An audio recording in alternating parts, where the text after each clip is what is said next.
Section 5, Other Basic Lessons. Chapter 13, Self-Control. Prepare children for life and its duties. Well may the mother inquire with deep anxiety as she looks upon the children given to her care. What is the great aim and object of their education? Is it to fit them for life and its duties, to qualify them to take an honorable position in the world, to do good, to benefit their fellow beings, to gain eventually the reward of the righteous? If so, then the first lesson to be taught them is self-control, for no undisciplined, headstrong person can hope for success in this world or reward in the next. Train the child to yield. The little ones, before they are a year old, hear and understand what is spoken in reference to themselves and know to what extent they are to be indulged. Mothers, you should train your children to yield to your wishes. This point must be gained if you would hold the control over your children and preserve your dignity as a mother. Your children quickly learn just what you expect of them. They know when their will conquers yours and will make the most of their victory. It is the veriest cruelty to allow wrong habits to be developed, to give the law into the hands of the child and let him rule. Do not gratify selfish wishes. If parents are not careful, they will treat their children in such a way as will lead the children to demand attention and privileges that will call for the parents to deprive themselves in order to indulge their little ones. The children will call upon the parents to do things for them, to gratify their wishes, and the parents will concede to their wishes, regardless of the fact that it is inculcating selfishness in their children.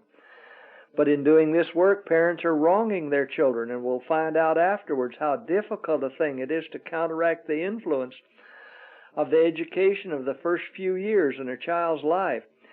Children need to learn early that they cannot be gratified when selfishness prompts their wishes. Give nothing for which children cry. One precious lesson which the mother will need to repeat again and again is that the child is not to rule.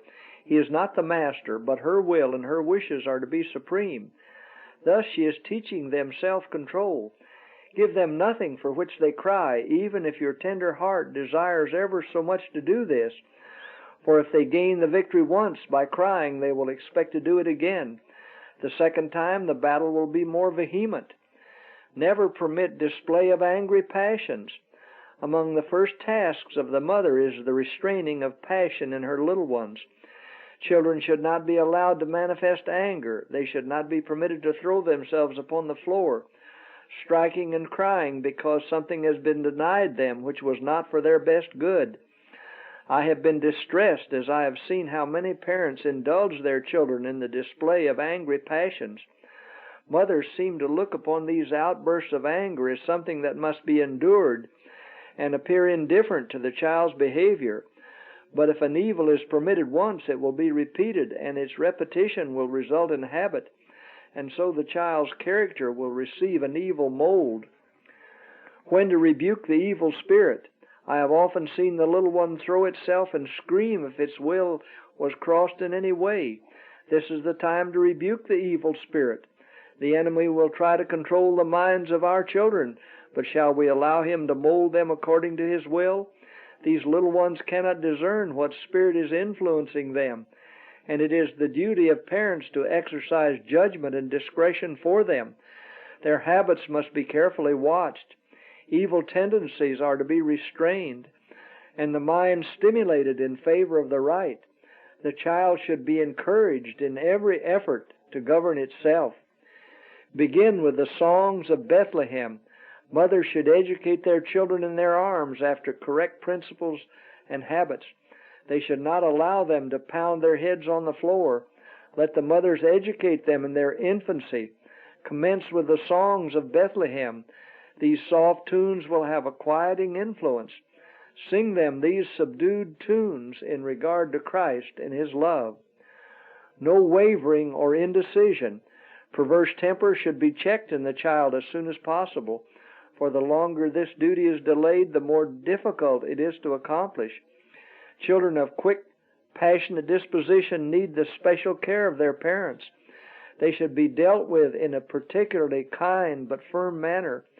There should be no wavering or indecision on the part of the parents in their case. The traits of character which would naturally check the growth of their peculiar faults should be carefully nourished and strengthened.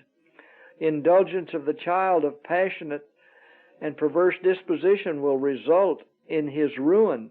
His faults will strengthen with his years, retard the development of his mind, and overbalance all the good and noble traits of his character. An example of parental self-control is vital. Some parents have not control over themselves. They do not control their own morbid appetites or their passionate temper. Therefore, they cannot educate their children in regard to the denial of their appetite and teach them self-control. If parents desire to teach their children self-control, they must first form the habit themselves. The scolding and fault-finding of parents encourages a hasty, passionate temper in their children. Weary not in well-doing. Parents are too fond of ease and pleasure to do the work appointed them of God in their home life. We should not see the terrible state of evil that exists among the youth of today if they had been properly trained at home. If parents would take up their God-given work and would teach self-restraint, self-denial, and self-control to their children, both by precept and example, they would find that while they are seeking to do their duty so as to meet the approval of God, they would be learning precious lessons in the school of Christ. They would be learning patience, forbearance, love, and meekness, and these are the very lessons that they must teach to their children. After the moral sensibilities of the parents are aroused and they take up their neglected work with renewed energy, they should not become discouraged or allow themselves to be hindered in the work. Too many become weary in well-doing when they find that it requires taxing effort and constant self-control and increased grace as well as knowledge. To meet the unexpected emergencies that arise, they become disheartened and give up the struggle and let the enemy of souls have his own way. Day after day, month after month, year after year, the work is to go on till the character of your child is formed and the habits established in the right way. You should not give up and leave your families to drift along in a loose, ungoverned manner. Never lose control of yourselves. Never should we lose control of ourselves. Let us ever keep before us the perfect pattern.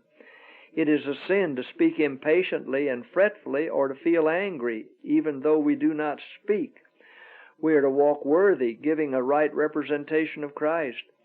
The speaking of an angry word is like flint striking flint. It at once kindles wrathful feelings. Never be like a chestnut burr. In the home, do not allow yourself to use harsh, rasping words. You should invite the heavenly guest to come into your home, at the same time making it possible for him and the heavenly angels to abide with you.